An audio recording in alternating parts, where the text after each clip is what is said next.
You're Sterling Hawthorne, the CEO of this entire company? Imani's voice trembled as she stood frozen in the dimly lit corridor, her mind refusing to process what she was seeing. The man she'd come to know as Riley, the kind-hearted janitor who listened to her dreams and made her laugh, was standing before her in an impeccable suit, security badge displaying his executive credentials. His eyes, those familiar gentle eyes, now looked at her with a mix of guilt and hope. Imani, please let me explain. Have you ever discovered the person you love isn't who they claim to be? That sickening moment when reality shifts beneath your feet, leaving you questioning every memory, every shared laugh, every intimate conversation. When the man you married has been living a lie, how can you trust anything was real? For Imani Rivers, that question now consumed her as she faced Sterling Hawthorne, billionaire CEO by day, undercover janitor by night, the man who had stolen her heart through deception. Would you forgive someone who hid their entire identity, even if they did it for love? Before you answer, and before we dive into today's tale, let's take a moment for something truly special, a heartfelt prayer. Heavenly Father, I come before you with a heart full of gratitude for every single member of this family. Lord, bless our wonderful viewers, our loyal supporters, and everyone who finds comfort, joy, and love in this space. Whatever they may be facing today, Father, lift them up. Fill their hearts with peace, their minds with wisdom, and their lives with overflowing joy. May their dreams blossom into reality. May their struggles turn into triumphs. And may they always feel surrounded by love, divine and human. Amen. Now, my wonderful family, please keep supporting this beautiful family we've built. It's your love that breathes life into these words and transforms them into something extraordinary, something we share and feel together. Thank you for being here. Now, let's dive into another unforgettable story. Sterling Hawthorne stood at the floor-to-ceiling windows of his executive suite, watching New York City pulse 60 floors below. At 42, he'd achieved what most could only dream of, transformed a modest technology startup into Hawthorne Global, a multinational corporation valued at billions. Another record quarter, said Edmund Sloan, his silver-haired mentor and board chairman, sliding quarterly reports across Sterling's minimalist desk. Then his shareholders are ecstatic. Sterling nodded without turning. And the employees. And mixed feedback. Executive satisfaction is high, but mid-level and support staff. Edmund paused. There's disconnection, complaints about being overlooked, undervalued. Sterling finally turned, his normally confident expression clouded. He picked up a framed photograph, himself at 12, standing outside a modest apartment building with his mother, both wearing second-hand clothes but radiating pride. And I started this company because I wanted to create opportunities for people like her, Sterling said, tracing his mother's image. So cleaned offices at night so I could go to college. Yet here I am, running a company where the people who make everything possible feel invisible. Edmund studied his protege carefully. What are you thinking? And I've lost touch with the foundation of this company. Sterling placed the photo down deliberately. I need to understand what's really happening below the executive level. And a consultant could prepare a comprehensive report. Sterling shook his head. But they'll tell me what they think I want to hear. I need unfiltered truth. He walked to his desk, pulled out a notepad, and began writing. What if I could see for myself, experience the company through different eyes? You're suggesting? And going undercover. Sterling leaned forward, energy returning to his voice. Not as a boss checking up on employees, but as one of them. Learning their reality firsthand. Edmund frowned. And it's unprecedented. So was building this company. Sterling's determination grew with each word. I'll adopt a new identity, work in maintenance or facilities, places that access all departments but remain largely unnoticed. On legal implications alone, and we'll handle them. Prepare ironclad confidentiality agreements with HR. Only you and our legal counsel need to know. Edmund rubbed his temples. And your executive responsibilities? I'll manage critical decisions remotely. Say I'm working on international expansion in Europe for a few months. Sterling was already pacing, planning. Meanwhile, I'll work among our staff, experiencing the company as they do. And, if you're recognized. Sterling smiled wryly. So when was the last time you really looked at the maintenance staff, really saw them as individuals? The silence that followed proved his point. 2 weeks later, Santa Riley Matthews reported for his first day as a new member of the maintenance team at Hawthorne Global. Gone was Sterling's designer wardrobe, replaced by simple work clothes. Contact lenses changed his eye color, hair dye added premature gray at his temples, and carefully applied makeup added years to his appearance. His supervisor, Marco, a stocky man with calloused hands and 20 years of experience, gave him a quick tour. And maintenance keys open every room except executive suites, Marco explained, handing him a ring heavy with keys. Morning shift starts at 5 a.m., evening at 6 p.m. You'll handle floors 30 through 40 for now. Riley nodded, noting how Marco didn't make eye contact, not out of rudeness, but from years of being trained to be invisible. Questions?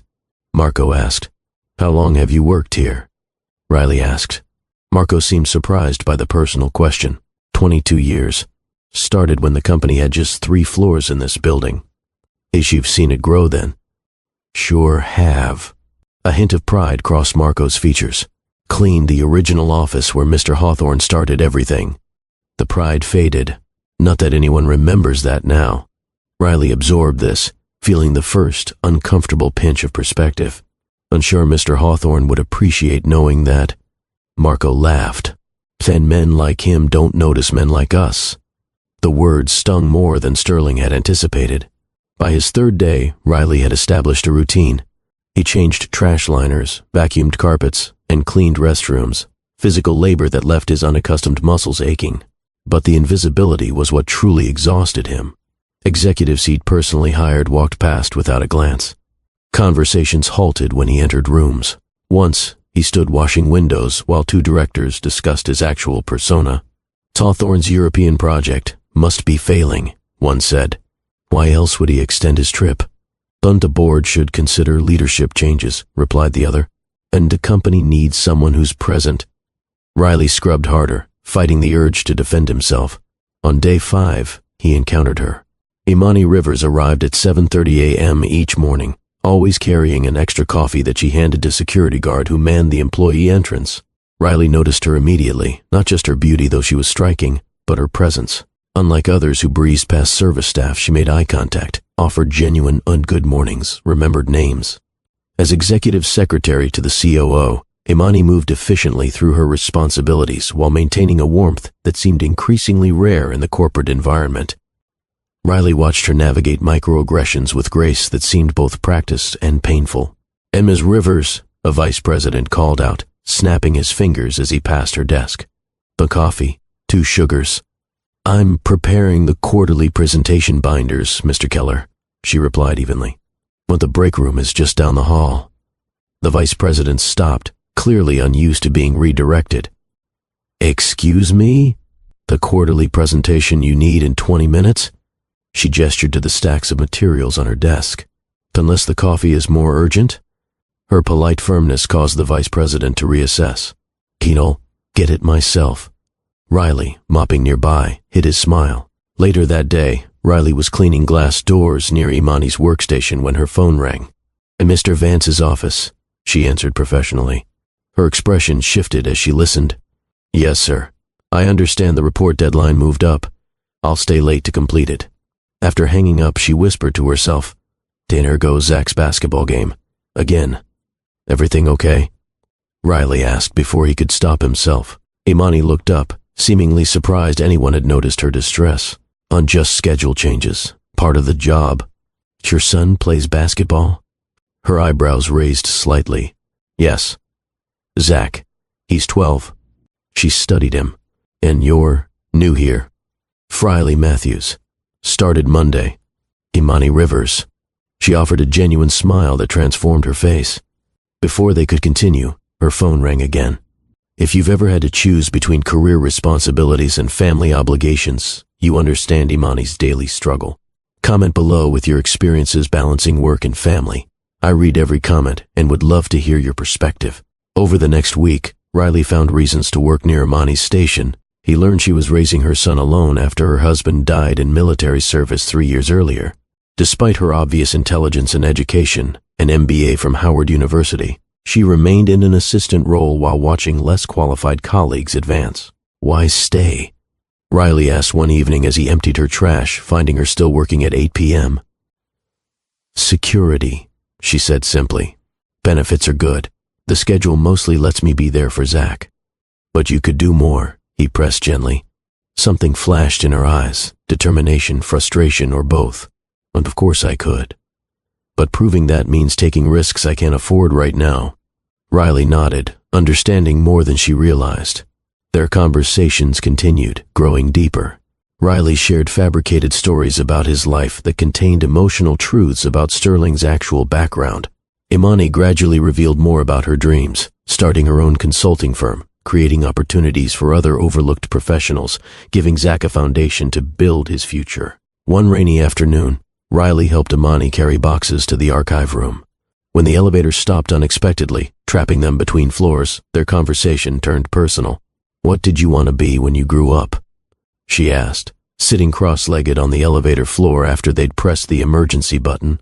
"Believe it or not, exactly what I am now," Riley answered truthfully. "And creating something meaningful that employed people fairly. Maintenance. Wasn't your childhood dream?" she teased. He smiled. "And I meant the building something part, not the specific job. What about you?" "And I wanted to lead," she said simply. "Not from ego, but because I saw problems I knew how to fix. Solutions others missed." Looking at her in that moment, Sterling saw what his company was missing. Authentic leadership that prioritized people alongside profits. And something else stirred in him, something unexpected and increasingly undeniable. Attraction, yes, but deeper, connection, respect, and growing affection that had nothing to do with his undercover mission. As the elevator hummed back to life, Sterling realized his experiment had evolved into something far more complicated than he'd intended. As weeks passed, Sterling grew increasingly comfortable in his role as Riley. The physical demands became easier, and he developed genuine friendships with his maintenance colleagues. Marco began inviting him to join the team's Friday gatherings at a local diner, where Sterling listened to their stories, marriages, children's graduations, health struggles, and small victories. 20 years I've worked here," said Eliza, who maintained the executive floors, "and yesterday was the first time anyone asked about my daughter's medical school graduation. It was that new marketing director. She noticed the photo on my cart." "That's how it should be," Riley remarked. "In a perfect world, maybe," Marco replied. "But we're invisible most days. Part of the furniture." Sterling absorbed these conversations, his perspective fundamentally shifting. Meanwhile, his relationship with Imani evolved from casual conversations to a deepening friendship. One evening, finding her working late again, he approached her desk. "You'll work yourself into exhaustion at this rate." Imani looked up, dark circles beneath her eyes. "Quarterly reports. Mr. Vance needs them by morning." "Have you eaten?" When she hesitated, Riley smiled. "That's what I thought. I'm taking my break. Join me?" "The cafeteria's closed, but I know where they hide the good sandwiches." Her answering smile was worth the risk of overstepping. "Lead the way, sandwich smuggler." In the empty break room, they sat across from each other, sharing turkey sandwiches and conversation that drifted far from work.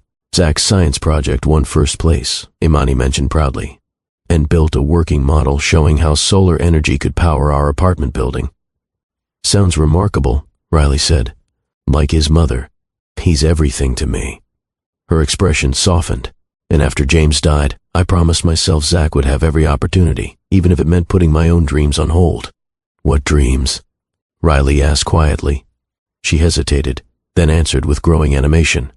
"I developed a framework for inclusive management practices during my MBA. It addresses how companies overlook talent in marginalized groups through systemic bias." She shook her head. "And I've tried suggesting elements to Mr. Vance, but he says it's not aligned with current priorities." "Not." Sterling felt a distinct pang of regret, recognizing how his company was wasting her potential. "Have you considered presenting it directly to senior leadership? And a CEO is unreachable, always traveling lately. Besides, I'm just a secretary." She made air quotes. "That's how they see me." "That's their mistake," Riley said firmly. Their eyes met, the connection between them undeniable now. Sterling felt his heart race in a way it hadn't in years. This wasn't part of his plan, falling for someone who had no idea who he really was. "Sometimes I think about leaving," she admitted, "starting fresh somewhere. People see me for my capabilities, not just my job title." "What stops you?" "Security, stability for Zach." She sighed. "And honestly, I believe in what this company could be. Mr. Hawthorne built it from nothing like I want to do someday. There's potential here, If leadership would just listen. Sterling swallowed hard, guilt settling heavily in his chest. If you've ever felt undervalued at work or had your ideas dismissed, drop a comment below. What did you do? Stay and fight for recognition or find somewhere your talents were appreciated? Like this video if you believe everyone deserves to be truly seen.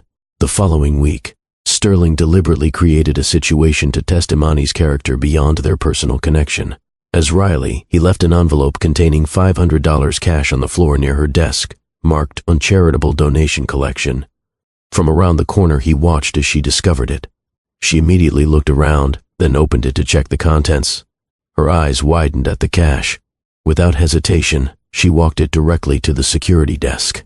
Someone lost this near the East Wing offices, he heard her explain. It's marked for charity donations. Could you make sure it gets returned to whoever's collecting? Sterling smiled to himself. She'd passed his impromptu integrity test with flying colors.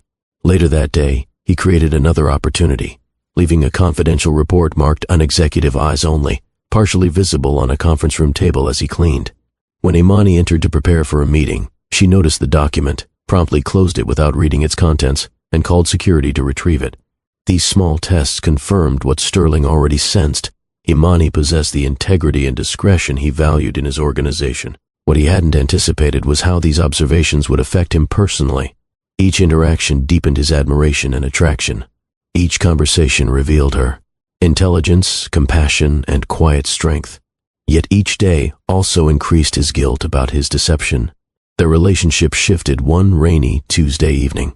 Most employees had left early due to weather warnings, but Imani remained, finalizing a presentation. Riley appeared at her desk with 2 cups of hot chocolate. "Storm's getting worse," he said, offering her a cup. "And they're suspending subway service soon." "Perfect," she sighed, accepting the drink gratefully. "Just what I needed to hear. So will you get home? I'll wait out, or find a hotel nearby." She glanced at her watch, concern crossing her features. "And Mrs. Rodriguez is with Zach, but she can't stay overnight." Riley hesitated, then offered, "I have my brother's car today. I could drive you home." Her eyes met his, weighing the offer. "So are you sure? Brooklyn's not exactly on your way." "I'm sure." The drive through rain-slicked streets took nearly an hour, windshield wipers fighting to keep pace with the downpour. Their conversation flowed easily, ranging from childhood memories to favorite books. When they reached her modest apartment building, Imani turned to him. "Thank you, Riley. Not just for the ride, but for seeing me, the real me. That's rare in my experience." The sincerity in her voice made his heart constrict. "And the real you is worth seeing," he responded softly. Their eyes held for a moment too long, an unspoken connection humming between them. Impulsively, he reached for her hand, and she didn't pull away. In that suspended moment, Sterling felt both completely himself and entirely a fraud. "Would you like to come up? Meet Zach? Maybe stay until the storm passes?" she asked. The invitation, innocent yet intimate, hung between them. Sterling knew that crossing this threshold would deepen his deception, but saying no felt impossible. "I'd like that," he answered truthfully. Zach proved to be a miniature version of his mother, intelligent, curious, and instantly welcoming. He proudly showed Riley his science fair trophy and peppered him with questions about building maintenance. "Did you fix everything in that huge building?" Zach asked, eyes wide. "I try," Riley answered with a smile. "Some things are harder to fix than others." "Like what?" Riley considered his answer carefully. "Like systems that don't work for everyone. Sometimes buildings, like companies, are designed without thinking about all the people in them." Zach nodded seriously. "That's what Mom always says about her job. That's why she's working on her big project." "Her management framework?" Riley asked. "Yeah, she works on it every night after I go to bed. She says someday it'll help lots of people be treated better at work." Imani, returning from the kitchen with hot tea, overheard this exchange. "Sats, enough about my pipe dream, Zach. Homework time." After helping Zach with his math problems, the 3 shared dinner, a simple meal of pasta and salad that somehow felt more meaningful than any business dinner Sterling had attended in years. As the evening wound down and the storm subsided, Riley reluctantly prepared to leave. At the door, Imani touched his arm. "Thank you for tonight. It's been wonderful having you here." The gratitude in her eyes nearly undid him. Before he could reconsider, he leaned forward and kissed her, gently, briefly, but unmistakably crossing a line he'd never intended to cross. When they parted, her surprise melted into a soft smile. "Say, I wasn't expecting that." "Neither was I," he admitted honestly. "I don't usually. With someone from work. So I understand. We can pretend it didn't happen." She shook her head slowly. "That's not what I want." Walking to his car, Sterling's emotions warred within him. Exhilaration battled with mounting dread. He was falling in love with a woman who had no idea who he really was, and with each passing day, the inevitable revelation loomed larger. The following weeks brought Sterling into dangerous territory. As Riley, he began seeing Imani outside work, casual dinners, a museum visit with Zach, afternoon walks in the park. Each moment deepened his feelings and compounded his guilt. Meanwhile, as Sterling via secure communications with Edmund, he monitored the company remotely, making critical decisions while gathering insights from his undercover experience. He'd already drafted policy changes to address issues he'd witnessed, improving advancement opportunities for support staff, creating mentorship programs, and establishing channels for ideas to reach executive leadership. "So our experiment has yielded valuable information," Edmund acknowledged during one of their secure calls. "But this extended absence is raising questions. The board is growing restless, and frankly, I'm concerned about how entangled you've become with this woman." "And her name is Imani," Sterling corrected sharply. "And she's extraordinary. The company has completely overlooked her potential. And that may be, but you're deceiving her. The longer this continues, the worse the fallout when she learns the truth." Sterling knew Edmund was right.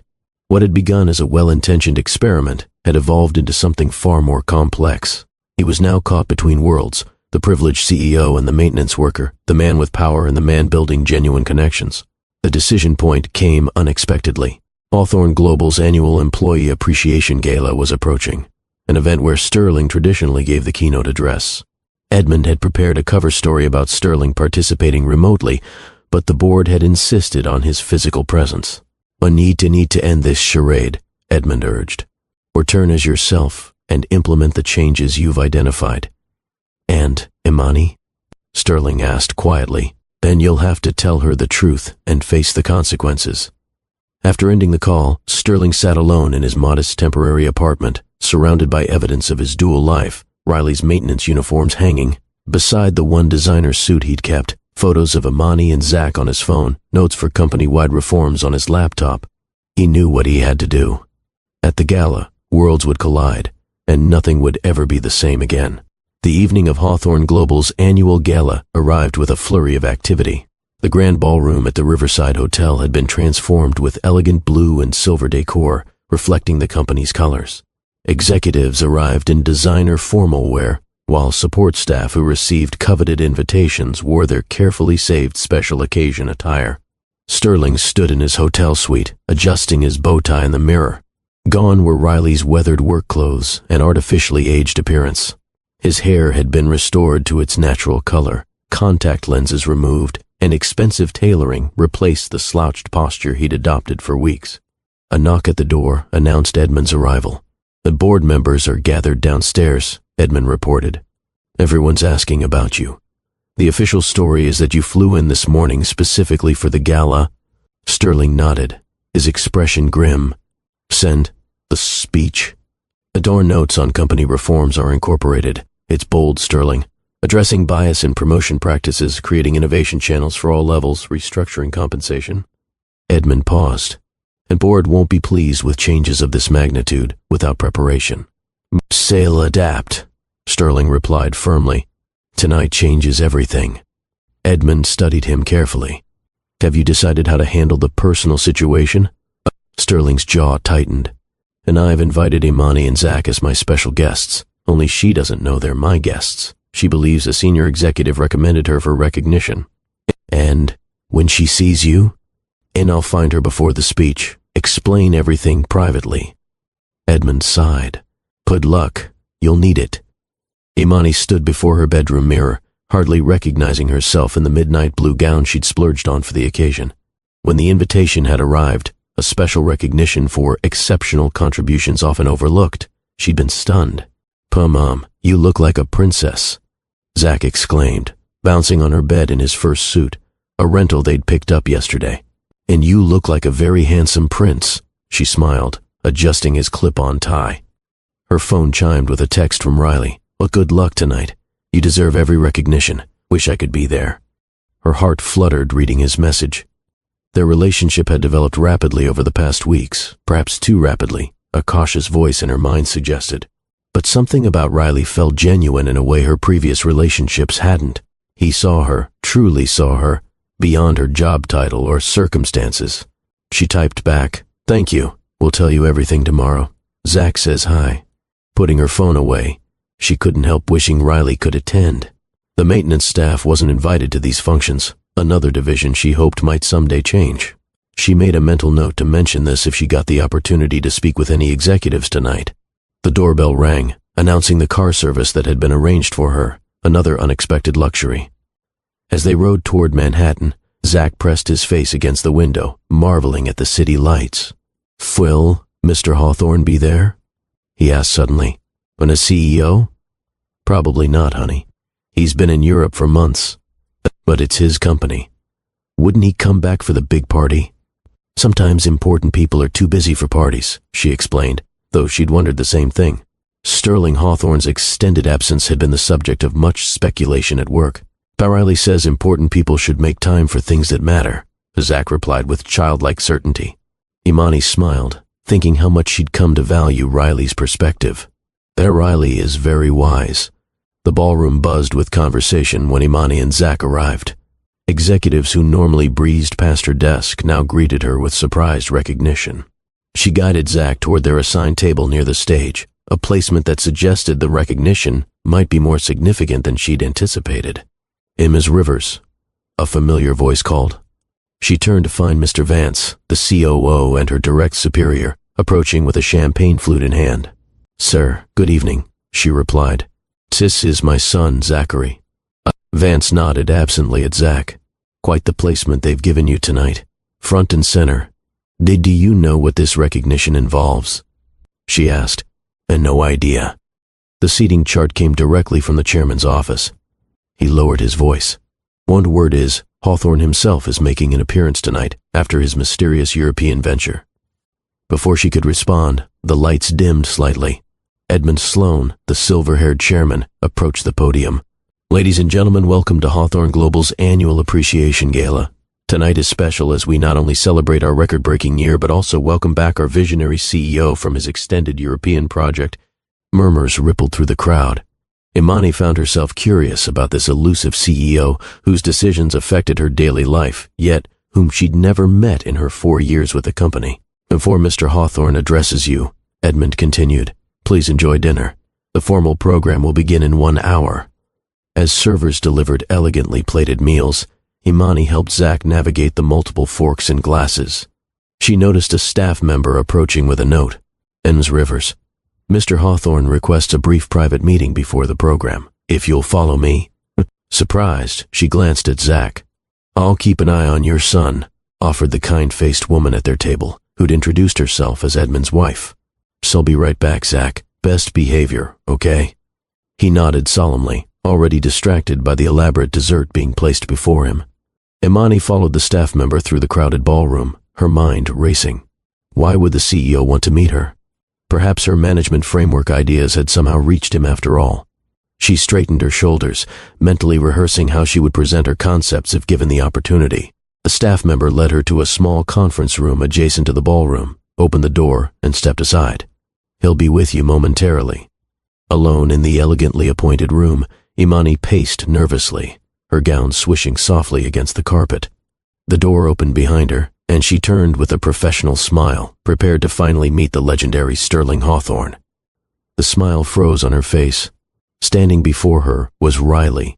Except, not Riley. This man wore an impeccably tailored tuxedo instead of maintenance coveralls. His hair was different, his posture straighter, his entire presence transformed, yet undeniably the same person. "Imani," he said softly, his voice lacking Riley's slight accent but unmistakably familiar. "Riley," she whispered, confusion evident in her voice. "What is this? Why are you dressed like that?" He took a deep breath. "And my name is Sterling Hawthorne. I'm not a maintenance worker. I'm the CEO of this company." The words hung in the air between them. Imani stared, her mind refusing to process what she was hearing. "That's not funny," she finally managed. "It's not meant to be," he replied gently. "I've been working undercover in my own company for the past 2 months, experiencing it from a different perspective." Imani took an instinctive step backward, her hands trembling. No, that's not possible. He moved toward a side table where a folder lay waiting. He opened it, revealing side-by-side photos of himself as Riley and as Sterling, along with his ID badge and official company documents. "And mine, I wanted to tell you myself before the announcement tonight. Before everyone knows." Comprehension dawned slowly, horror replacing confusion in her eyes. Everything was a lie? All of it? Our conversations, the time with Zach, Her voice broke. "One kiss?" "Look, not everything," he insisted. "And my feelings for you are real, Imani. That's why I had to tell you myself before..." "Before what?" she interrupted, anger now flashing through her shock. "Before you announced to everyone how you tricked your employees, how you tricked me. It wasn't about tricking anyone.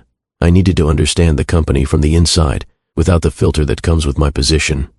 "And what about us?" she demanded, wrapping her arms protectively around herself. "Was I just part of your corporate experiment too? Did you create tests for me? See if the lowly secretary could be trusted?" His silence confirmed her suspicion, and she let out a pained laugh. "Trusted you," she whispered. "I let you into my home, introduced you to my son." "Oh, Imani, please. If you'll just let me explain." "Explain what? How you manipulated me, how you watched me struggle day after day while hiding who you really were." Her voice rose with each question. "Do you have any idea how this feels, to realize every private thing I shared was with someone wearing a mask? Are you watching closely? Sometimes the people closest to us hide the biggest secrets. Comment below if you've ever discovered someone wasn't who they seemed to be." Sterling moved toward her, but she raised a hand to stop him. "Don't," she warned, tears threatening. "You had weeks to tell me the truth. Instead, you chose to continue the deception, every day, every moment." "I was wrong," he admitted. "And what started as a company assessment became something more. I fell in love with you, Imani. That wasn't planned or faked." "And love doesn't lie," she countered. "Not about something this fundamental. I was afraid," he confessed. "Afraid that once you knew who I really was, you'd see me differently. Not as Riley, the man you connected with, but as Sterling Hawthorne, CEO. You didn't trust me with the truth," she said quietly. "After everything we shared, you didn't trust me enough to see past your title." Before he could respond, a door opened, and Edmund appeared. "Sterling, we need you. The program is starting."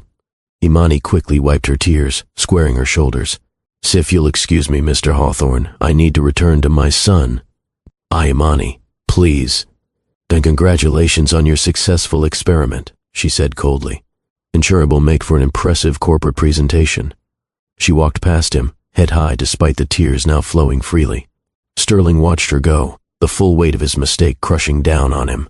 "So I told you this would end badly," Edmund said quietly. "End speech," Sterling replied, his voice hollow. "And I need to change it." Somehow, Imani made it back to her table, composed herself, and managed to smile for Zach, who was happily finishing his dessert.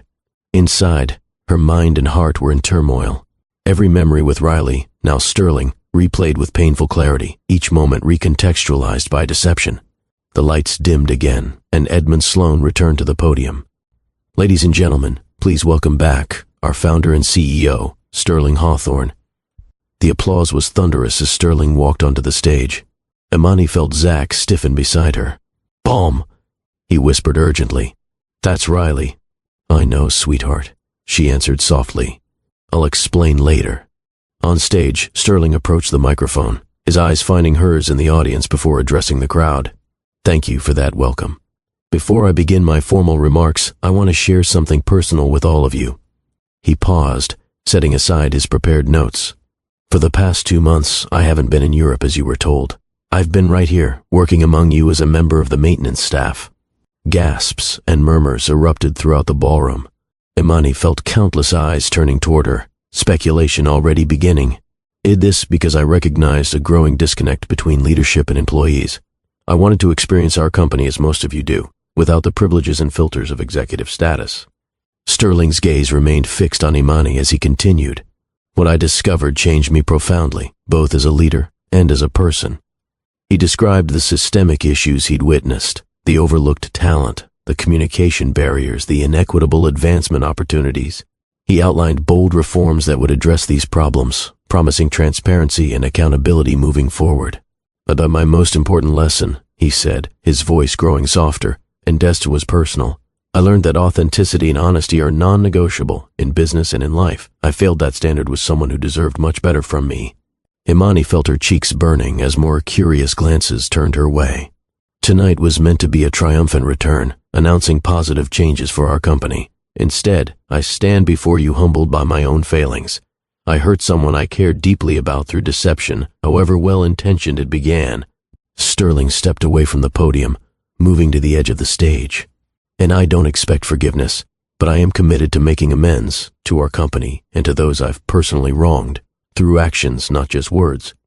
He returned to the podium and completed his address, outlining specific policy changes that would begin immediately. When he finished, the applause was hesitant, confused, as everyone tried to process the revelations. As Sterling left the stage, Imani stood abruptly. "We're leaving," she told Zach, gathering her small purse. "But Mom, that was Riley. He's the boss of everything. Why didn't he tell us?" "That's a very good question," she replied, guiding him toward the exit, desperate to escape before Sterling could reach her. They had almost made it to the door when Sterling's voice called from behind them. "Aunt Imani, please. 5 minutes, that's all I ask." She turned, acutely aware of the spectacle they were creating. "And I think you've had enough of my time under false pretenses, Mr. Hawthorne." Zach looked between them, confusion evident on his young face. "Mom, what's happening?" Sterling knelt to Zach's eye level. "And I wasn't honest with you and your mom, Zach. I pretended to be someone I'm not, and that was wrong. I'm very sorry." The simple apology, directed first to her son, momentarily disarmed her. "Did you pretend?" Zach asked with direct childlike curiosity. "And I thought I was doing something good for my company, but I made a mistake by not being truthful with you both." Sterling stood, meeting Imani's gaze. 5 minutes. Then if you want me to never contact you again, I'll respect that." Imani hesitated, torn between hurt pride and the undeniable pull she still felt toward him, whether as Riley or Sterling. 5 minutes, she finally agreed. "Zach, please wait with Mrs. Sloan." As her son reluctantly returned to their table, Imani faced the man who had simultaneously opened her heart and betrayed her trust. Whatever happened next would change everything, for both of them. Sterling led Imani to a small terrace overlooking the hotel's garden. The night air carried a slight chill, matching the emotional temperature between them. For a moment, they stood in silence, the distant sounds of the gala floating through the closed doors behind them. 5 minutes, Imani reminded him, arms crossed protectively across her chest. Sterling nodded, gathering his thoughts. "Everything I told you about my childhood was true. My mother was a custodian. We lived in that apartment building I described. I worked my way through college with 3 jobs." "Congratulations on your authentic poverty backstory," Imani replied coldly. "Is that supposed to make the deception acceptable?" "No," he admitted. "Nothing makes it acceptable. I started with good intentions, to understand how my company actually functions for most employees. But with you," he hesitated. "With you, the line between my mission and my feelings blurred until I couldn't see it anymore. It tested me," she said quietly. "It's in the envelope with cash, the confidential document. Did I pass your little character assessment?" Sterling flinched. "Yes, but those tests happened early, before we really knew each other. And afterward? What was I then? An interesting case study in how the undervalued workforce thinks, or just a convenient way to pass the time while you played pretend?" "When you were the most real thing in my life," he answered, his voice cracking slightly. "For the first time in years, someone saw me, not my wealth or position, just me. And I didn't see you," Imani corrected sharply. "And I saw Riley, a fictional character you created. Sight Riley is part of who I am, the part I never get to be in the executive suite." Sterling moved closer. "The man who listened to your dreams, who played basketball with Zach, who held your hand during that thunderstorm. That was me, Imani, no pretense." She stepped back. "How can I possibly know what was real and what wasn't?" You controlled everything, the information, the circumstances, the relationship. The power imbalance was there all along, I just couldn't see it. Sterling fell silent, the truth of her words hitting home. Do you know what hurts most? She continued, her voice softening dangerously.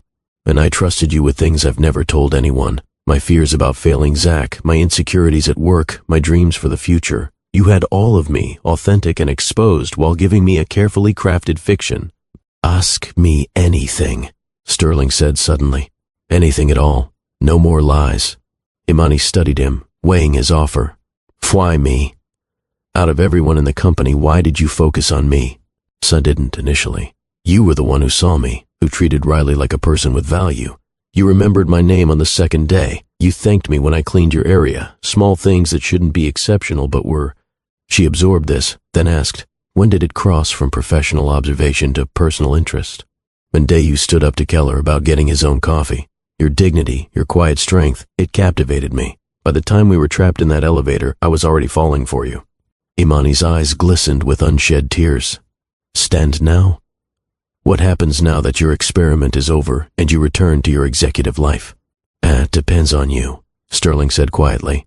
And I meant what I said in my speech. I'm committed to making amends, to you and to the company. I've already drafted policy changes based on what I've learned, real, substantive changes. And us? Was I just collateral damage in your journey of corporate enlightenment? Sterling moved toward her cautiously.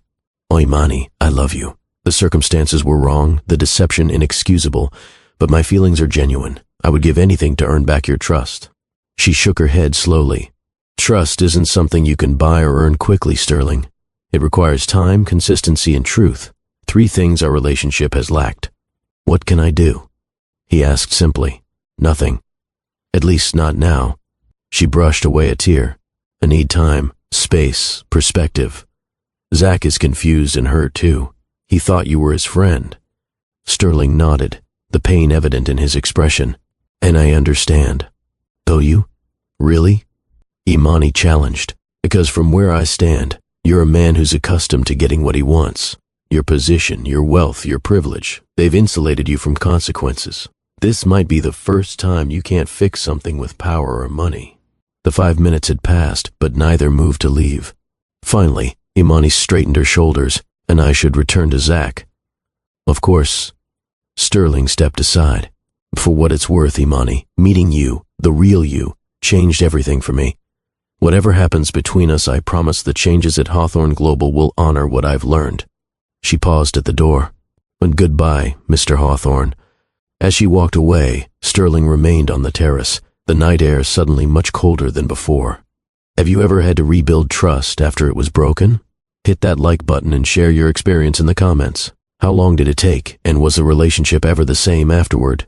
The weeks following the gala marked a period of profound change at Hawthorne Global. True to his word, Sterling implemented sweeping reforms, a transparent promotion system based on measurable contributions rather than visibility, a cross-departmental mentorship program pairing executives with employees from often overlooked divisions, and an anonymous innovation channel where ideas were evaluated on merit alone.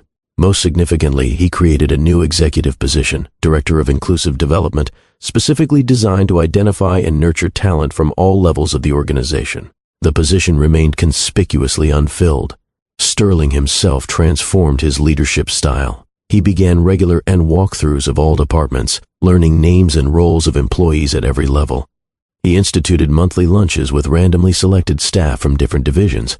He even occasionally worked alongside maintenance and facilities teams, this time with full transparency. Employees noted the changes with cautious optimism. Some cynics viewed it as elaborate public relations after the gala revelation, but many recognized genuine reform taking root. For Imani, these weeks brought a different kind of transformation. She requested a transfer to the marketing department, where a position matching her qualifications had opened. The distance from executive offices and from potential encounters with Sterling provided space to process her complicated emotions. She declined the generous compensation package Sterling had arranged, accepting only the standard salary for her new position. Her pride wouldn't allow anything that felt like emotional restitution. Zach asked about Riley frequently at first, his young mind struggling to reconcile the friendly maintenance worker with the powerful CEO who had appeared on stage. Imani, answered his questions honestly, but carefully, explaining that sometimes adults make mistakes even when they don't mean to hurt others. But if he's sorry, Zach reasoned one evening as she tucked him in, and he wants to fix it, shouldn't we forgive him? Forgiveness is complicated, sweetheart, she explained. It takes time. And sometimes, even when we forgive someone, the relationship still changes. Do you miss him? Zach asked with a child's directness. Imani hesitated, and missed the person I thought he was. But in quiet moments alone, Imani confronted a more complex truth. She missed both versions of the man. Despite everything, her feelings remained tangled and unresolved. She'd check company announcements, noting changes that addressed issues she'd mentioned to Riley during their conversations. She'd find herself scanning crowds in the lobby, simultaneously hoping to avoid and encounter him. Sterling, meanwhile, respected her request for space. No calls, no messages, no accidental meetings. His communication came only through official company channels regarding her transfer and new position. This restraint, so contrary to his usual decisive approach to challenges, spoke volumes about his respect for her boundaries.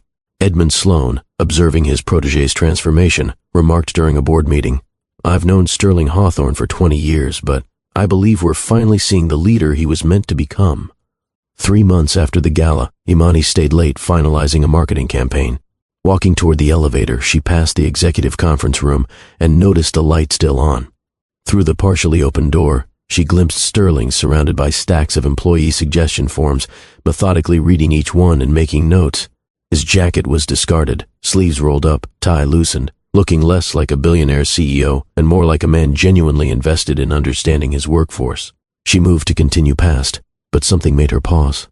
Perhaps it was the solitary dedication of the scene, or maybe the realization that this, reviewing employee input personally rather than delegating it, represented the authentic change he'd promised. Sterling looked up, sensing her presence. For a moment, they simply gazed at each other across the threshold, so much unspoken between them. "Imani," he acknowledged softly, neither approaching nor calling her closer. "You're here late," she observed neutrally. "Employee suggestion review. I'm reading all of them personally now." He gestured to the stacks. But her marketing team submitted several excellent ideas about community engagement. They're a talented group. She hesitated, then stepped just inside the doorway. "And I've noticed the changes you're implementing." A careful smile touched his lips. "So are they heading in the right direction?" "They're meaningful," she acknowledged. "And a mentorship program especially." The conversation lapsed into silence, both aware of the careful distance they maintained. "How's Zach?" Sterling finally asked. "Good. He made the school basketball team. He's talented, like his mother." The compliment hung in the air, genuine but cautious. "I should go," Imani said after a moment. "It's getting late." Sterling nodded. "Of course. Good night, Imani." She turned to leave, then paused. "The Director of Inclusive Development position is still open." "Yes. I'm waiting for the right person." Their eyes met again, the implication clear but unpressured.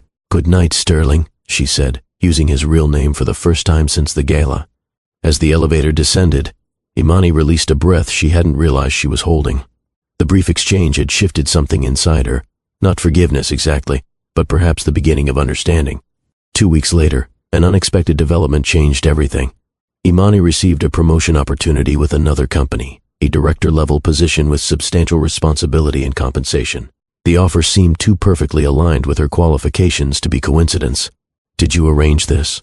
she asked Sterling directly, finding him alone in his office after working hours. He looked genuinely puzzled. "Arrange what?" "And the Meridian Group offer. It's exactly what I've been working toward." Understanding dawned on his face. "And I had nothing to do with it, Imani. Though I'm not surprised they recognized your talents." His expression grew serious. "So are you taking it?" "And I'm considering it. It would mean significant changes for Zach and me. More responsibility, better opportunities." Sterling nodded slowly. "I deserve it. You've earned it through your own merit, not through any connection to me. That's important to me, earning my own way. And no." He hesitated. "I'll miss you here, of course. I'll miss you. But I support whatever decision serves you and Zach best." The sincerity in his voice touched her. For months she'd held her hurt like armor, but in this moment, She recognized the man beneath both personas, neither the humble janitor nor the powerful CEO, but simply a flawed human who had made a mistake and was genuinely trying to make amends. I haven't decided yet, she admitted. There's still unfinished business here. Sterling's eyes held hers, hope carefully contained. Unfinished business? And I received another offer today as well. She placed a folded paper on his desk. From Hawthorne Global, for the Director of Inclusive Development position. And that came from HR, not directly from me, Sterling clarified quickly. Then your qualifications made you the committee's unanimous choice. And what do you think? She challenged softly. And I think you would transform this company in ways I've only begun to imagine. His voice dropped lower. But I would never want you to stay for the wrong reasons. Imani considered his words. And right reason would be believing I could make a difference here. But you already have, he said simply. She took a deep breath. And if I stayed, in any capacity, we would need to establish clear boundaries, professional ones, of course, and personally. She continued carefully. And not ready to forgive completely. Trust takes time to rebuild. I understand, Sterling replied. I'm prepared to wait, however long it takes. Even if friendship is all you ever feel comfortable offering. Imani studied him intently, searching for any sign of the manipulation or entitlement she'd feared. Instead, she found only patient sincerity. I need to think, she said finally. And about both offers. About what's best for Zach and me. Sterling nodded. Then take all the time you need. As she turned to leave, he called softly, Aunt Imani? Whatever you decide, I meant what I said that night. Meeting you changed everything for me. For the first time in months, she allowed herself a genuine smile in his presence. And changed everything for me too. That's what makes this so complicated. Walking away, Imani felt lighter somehow. The future remained uncertain, but for the first time since the revelation, she could envision a path forward. One where truth, however painful initially, might eventually lead to something genuine and enduring. 1 week after receiving both job offers, Imani sat in her apartment surrounded by pro-con lists, her MBA strategic decision-making techniques failing her completely. The Meridian Group position offered prestige, compensation, and a clean slate. The Hawthorne Global role promised impact, purpose, and unresolved emotional complications. Zach found her still deliberating past midnight. Mom, are you okay? He asked, rubbing sleepy eyes. Just thinking, baby. Go back to bed. Instead, he climbed onto the couch beside her, peering at her notes. Is this about the jobs? She nodded, impressed by his perception. It's a big decision. Because of Mr. Sterling? Partly, she admitted. It's complicated when work and feelings get mixed together. Zach considered this with surprising maturity. Miss Johnson taught us about forgiveness in school. She said it doesn't mean what happened was okay. It means you're not letting it control you anymore. Imani studied her son, wondering when he'd become so wise. That's pretty profound, Zach. He shrugged. And liked Sterling. He made you smile. You don't smile as much anymore. The observation pierced her defenses. Had she been so transparent that even her 12-year-old could see the absence in her life? The next morning, Imani made her decision. She called the Meridian Group first, thanking them but declining their offer. Then she contacted Hawthorne Global's HR department, accepting the Director of Inclusive Development position with one condition: complete autonomy to implement programs without executive interference, even from the CEO. When Sterling received the news, he sent a single message: Congratulations, the company just became better. Your office is ready whenever you are. Her new role placed her on the executive floor, ironically closer to Sterling physically while maintaining professional distance. Her first weeks were consumed with department setup, hiring a small team, and establishing priorities. Sterling remained respectfully distant, their interactions limited to necessary meetings where he treated her with the same professional courtesy he showed other executives. The space allowed Imani to observe him objectively. She noticed how he'd transformed his leadership style, listening more than speaking in meetings, crediting others for ideas, regularly engaging with employees at all levels. The changes appeared genuine, not performative. 3 months into her new role, Imani launched her first major initiative, a comprehensive talent identification program designed to recognize overlooked potential throughout the company. During her presentation to the executive committee, she found Sterling watching her with unmistakable admiration. And the data shows we've been promoting based on visibility rather than capability, she explained, displaying graphics that illustrated the pattern. An assist system will evaluate contributions objectively, regardless of department or position. Implementation costs? The CFO questioned skeptically. Detailed in Appendix C, Imani replied confidently, and the projected ROI through improved retention and productivity exceeds costs within 18 months. When the committee voted unanimously to approve her proposal, Sterling simply nodded his acknowledgement, allowing her this victory without association to himself. Later that day, she found a small plant on her desk with a note, and growth often happens quietly before becoming visible. Congratulations on creating something important. The gesture, supportive without being presumptuous, touched her unexpectedly. If you've ever had to rebuild relationships after trust was broken, drop a comment below. I'm curious how many of you believe second chances can work when both people are committed to change. 6 months into her new position, Imani's innovative programs were showing measurable results. Employee satisfaction scores improved 15%. Retention rates increased.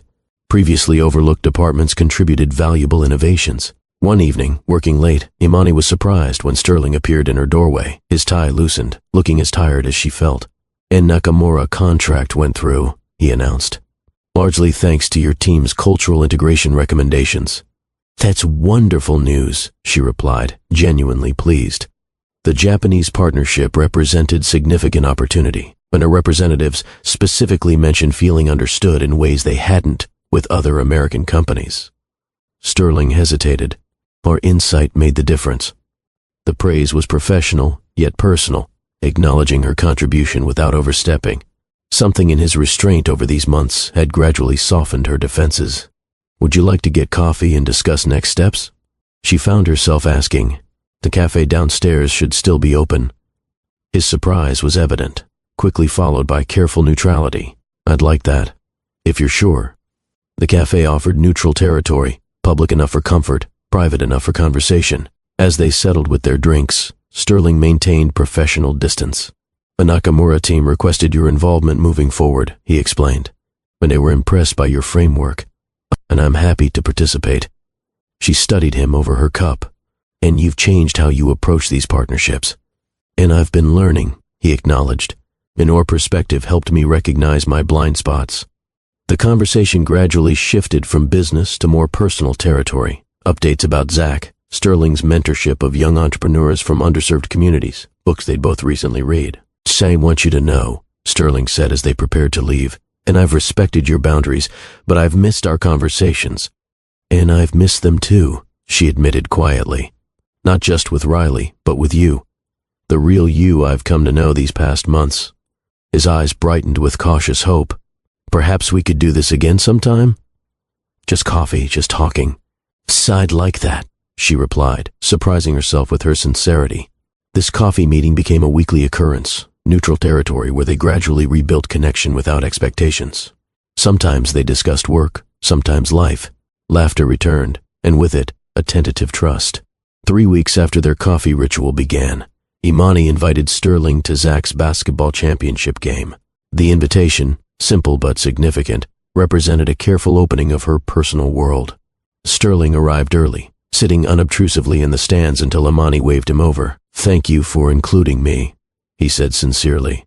"Zach asked if you could come," she explained, "and still talks about the shooting techniques you taught him."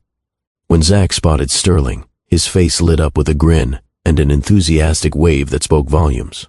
After the game, which Zach's team won narrowly, the boy ran directly to them. "Did you see that last shot, Mr. Sterling? Just like you showed me." "Perfect form," Sterling confirmed, high-fiving him. "Then you've been practicing." As they walked to a nearby pizza restaurant to celebrate, Zach chatted animatedly between them. Observing their interaction, Imani recognized Sterling's genuine interest in her son, not as a means to her heart, but as a person he genuinely cared about. Over subsequent months, Sterling was occasionally included in their activities, museum visits, park outings, even dinner at their apartment. Each invitation represented another small step toward forgiveness, another brick in rebuilding trust. 1 year after the gala revelation, Hawthorne Global held a company-wide celebration for the success of Imani's initiatives. Data showed remarkable improvements in employee satisfaction, innovation, and retention. The event recognized her team's achievements while highlighting individual success stories, employees whose talents had been discovered through her programs. At the podium, Imani surveyed the room filled with colleagues from every level of the company. And true success isn't measured by organizational charts or quarterly reports, she stated confidently. It's measured by creating an environment where everyone can contribute their unique talents and be valued for them. Her eyes found Sterling's in the audience. But sometimes the most meaningful growth comes after difficult truths. This company has embraced change, and today we celebrate not just improved metrics, but improved lives. The applause was thunderous, genuine appreciation from a workforce that had been transformed. Later, at the reception, Sterling approached her. "You've changed this company more in 1 year than I did in 10. But we changed it together," she corrected. "And your willingness to acknowledge problems was the first step." He hesitated, then asked quietly, "Would you have dinner with me tomorrow night?" "Not as colleagues, just us." The question hung between them, the first explicit step beyond friendship since the revelation. "Yes," she answered simply. Their first official date was nothing like their earlier casual interactions as O'Reilly and Imani. Sterling took her to a small, intimate restaurant well away from corporate settings. No pretense, no power dynamics, just two people reconnecting as their authentic selves. "I want to be completely transparent," Sterling said, as they settled at their table. "But my feelings for you haven't changed, Imani. But I understand if yours have." "They've evolved," she answered honestly. "And I was falling in love with Riley. I was angry at Sterling. Now I'm getting to know the real you, somewhere between those extremes." He nodded, accepting her honesty. "That's all I can ask for. The chance to show you who I truly am." Over dinner, they shared deeper truths. Sterling's fears of vulnerability that had driven his initial deception, Imani's struggle to balance career ambitions with single motherhood, their shared vision for creating meaningful change. As he walked her to her door afterward, Sterling asked, "Where do we go from here?" "Slowly," she answered, with honesty, "one step at a time." He smiled, genuine and hopeful, "And I can work with that." Their relationship progressed carefully over the following months. Dinner dates became weekend outings. Professional collaboration strengthened personal connection. Gradually, the painful past receded as new memories took its place.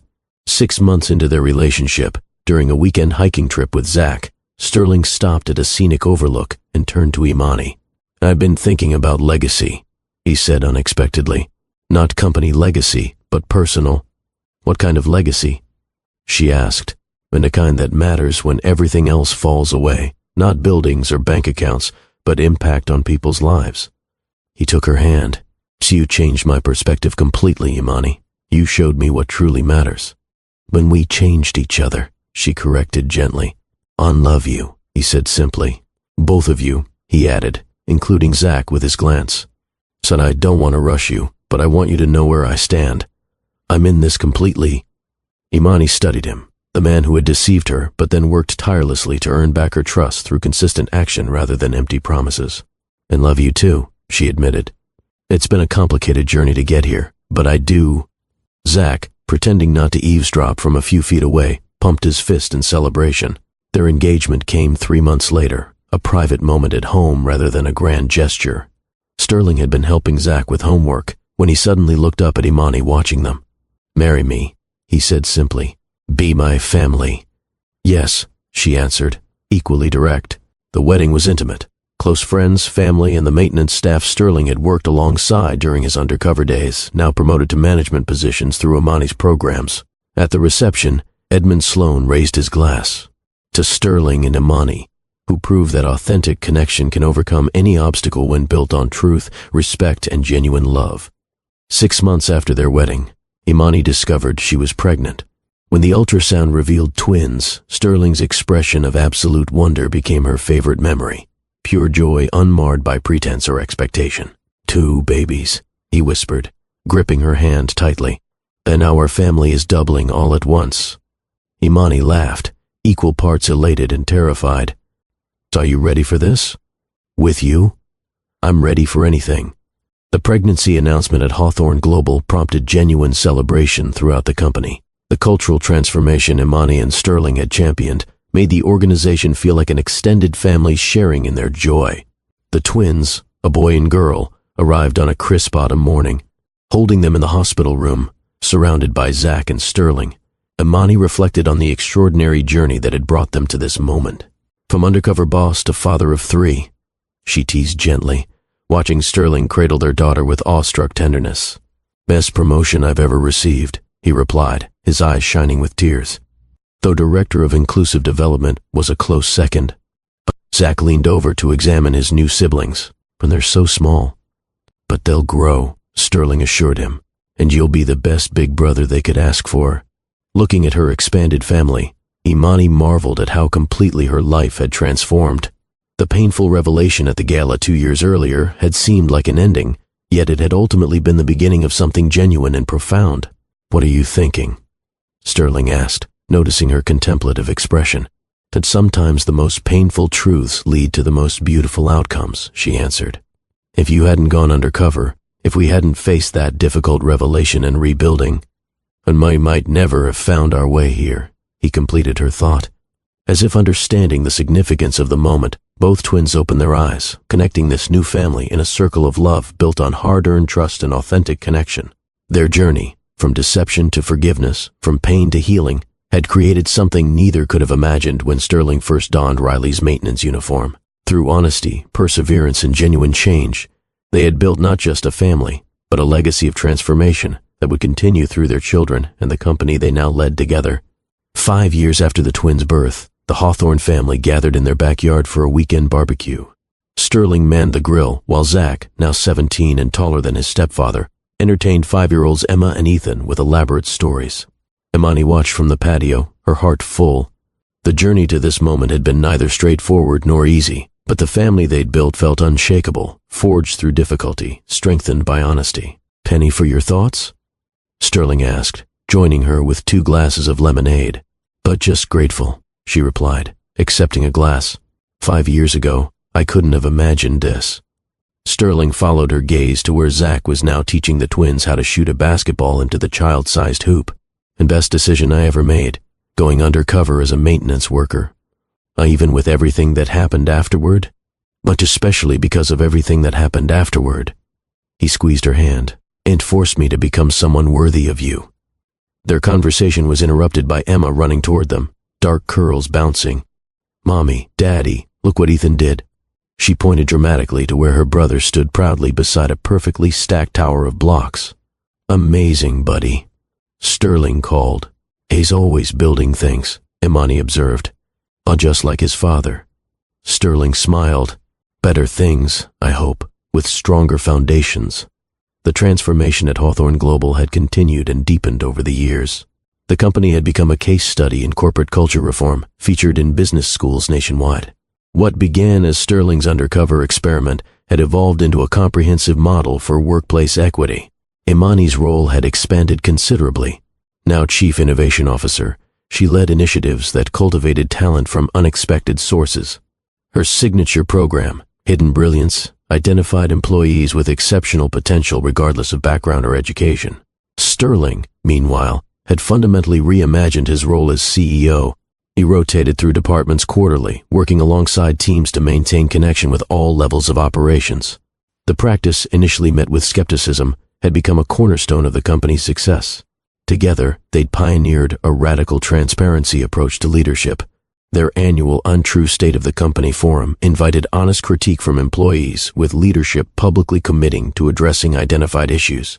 Heard a competitor is trying to poach your diversity director, Edmund remarked during a board meeting. Martina?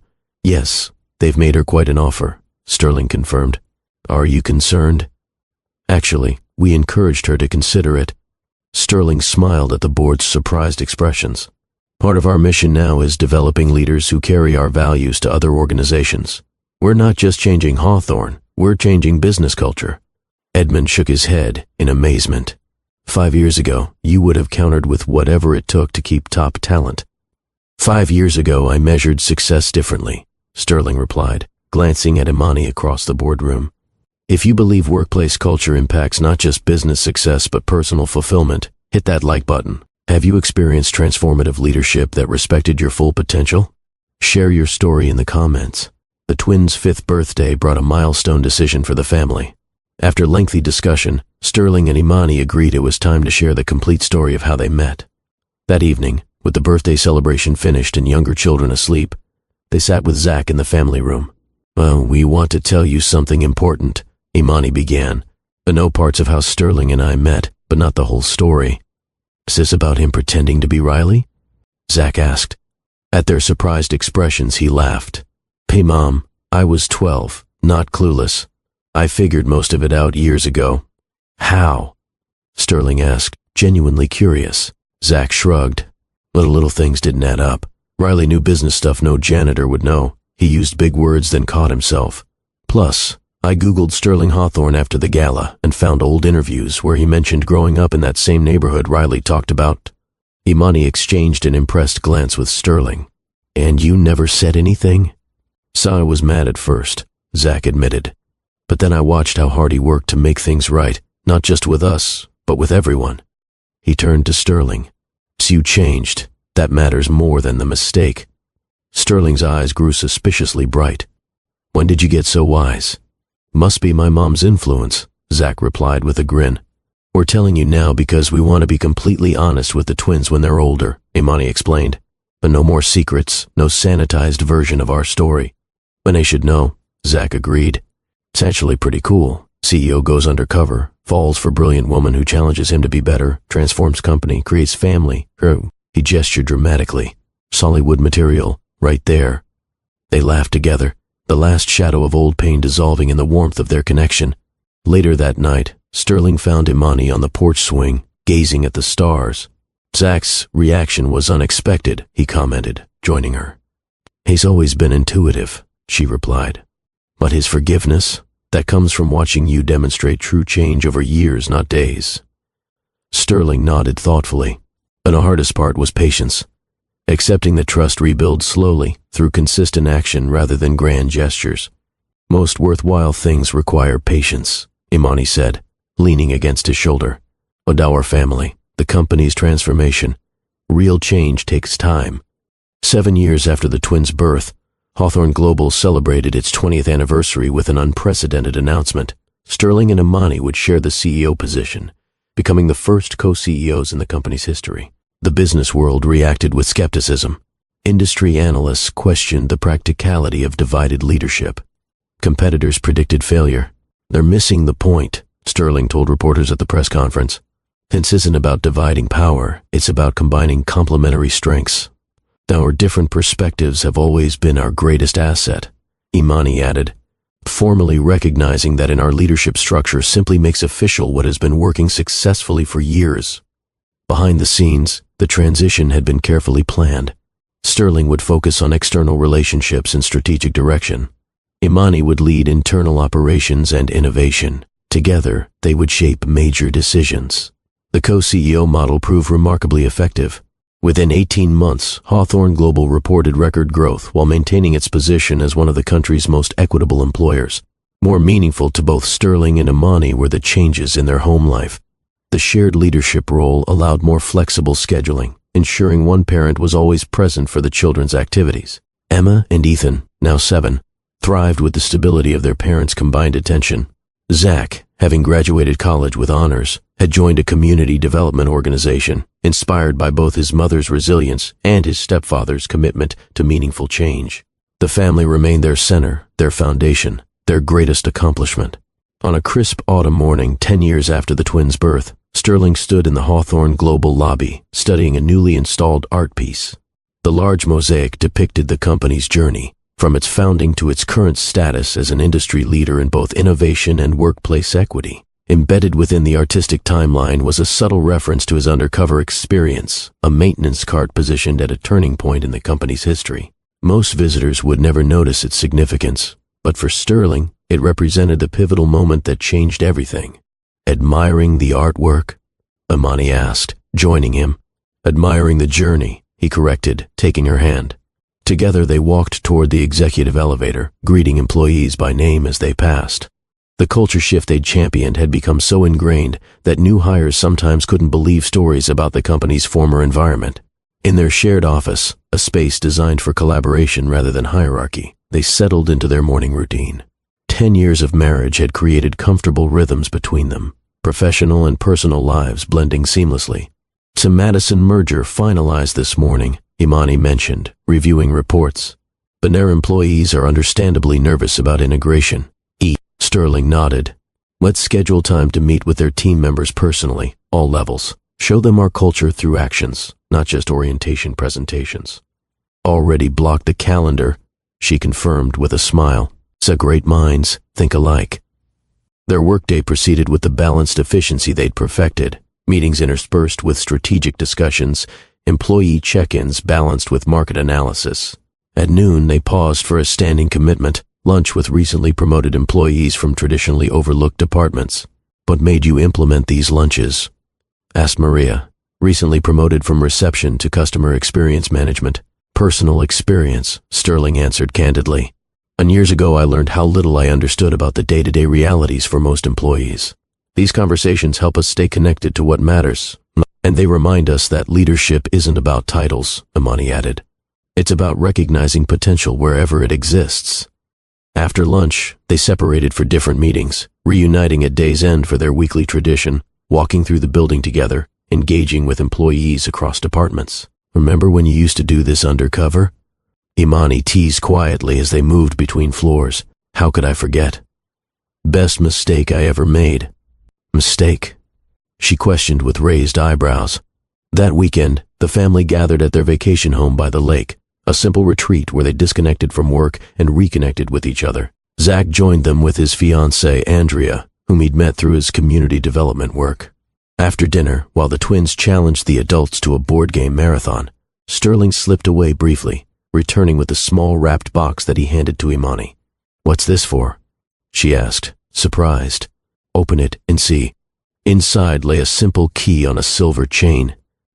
"Key?" she questioned. Sterling smiled. "To the maintenance closet on the 35th floor." Recognition dawned on her face. "Where we first really talked." "Been years ago today," he confirmed. "And I had them preserve it during the renovation. It's the only original maintenance closet left in the building." Imani turned the key over in her palm, memories flooding back, their early conversations, her growing trust in O'Reilly, the foundation of honesty that eventually emerged from deception. "And I had it engraved," Sterling said softly. She turned the key to read the inscription. "Where I found you, myself, and our future." Emotion caught in her throat. "This might be the most romantic gift you've ever given me. Even better than the custom office design software for your birthday," he teased. "Even better than that," she laughed, leaning in to kiss him. From across the room, the twins watched their parents with dramatic eye rolls. "When they're being mushy again," Emma announced loudly. "They're always mushy," Ethan countered. "It's like their thing." Zach laughed. "Just wait until you hear the whole story someday." The twins perked up instantly. "What story?" they demanded in unison. Sterling and Imani exchanged glances, the moment they'd prepared for finally arriving. "How about we tell you tonight?" Imani suggested. "The real story of how your father and I met." After the younger children were settled in the living room with hot chocolate, Sterling began. "Once upon a time, there was a CEO who thought he understood his company." It told the story honestly, appropriate to the twins' age, but without sanitizing the important lessons.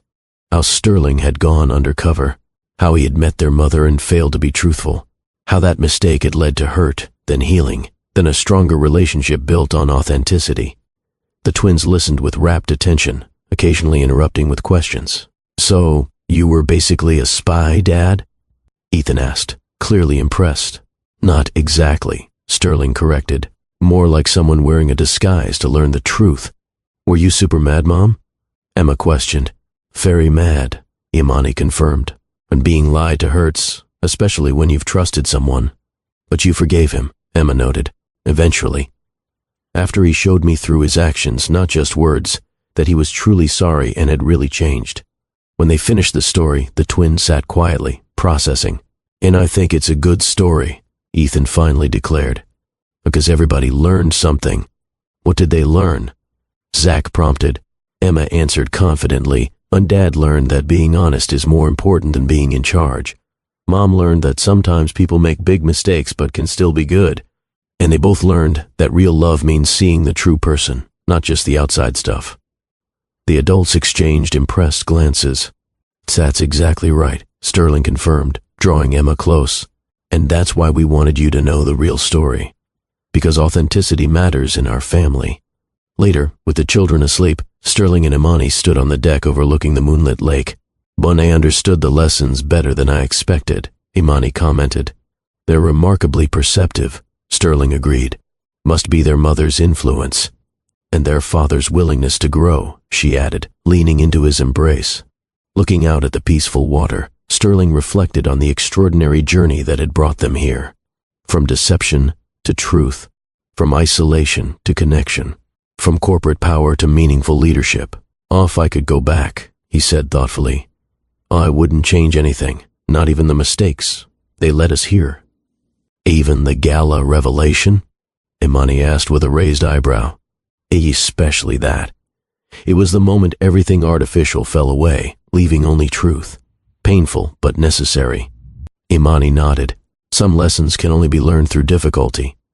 As they stood together under the stars, their journey seemed both complete and continuing, a story of transformation that had expanded beyond themselves to touch countless lives through their family, their company, and the ripple effects of authentic leadership. What had begun as an undercover experiment had become a lifetime commitment to seeing beyond surfaces, valuing authentic connection, and building something meaningful together, a legacy of truth that would continue through their children and beyond.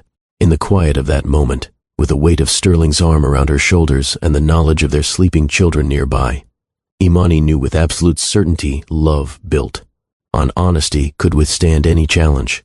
Their story, complex, imperfect, but ultimately triumphant, proved that second chances, when earned through genuine change, could create something far more beautiful than an unblemished first attempt.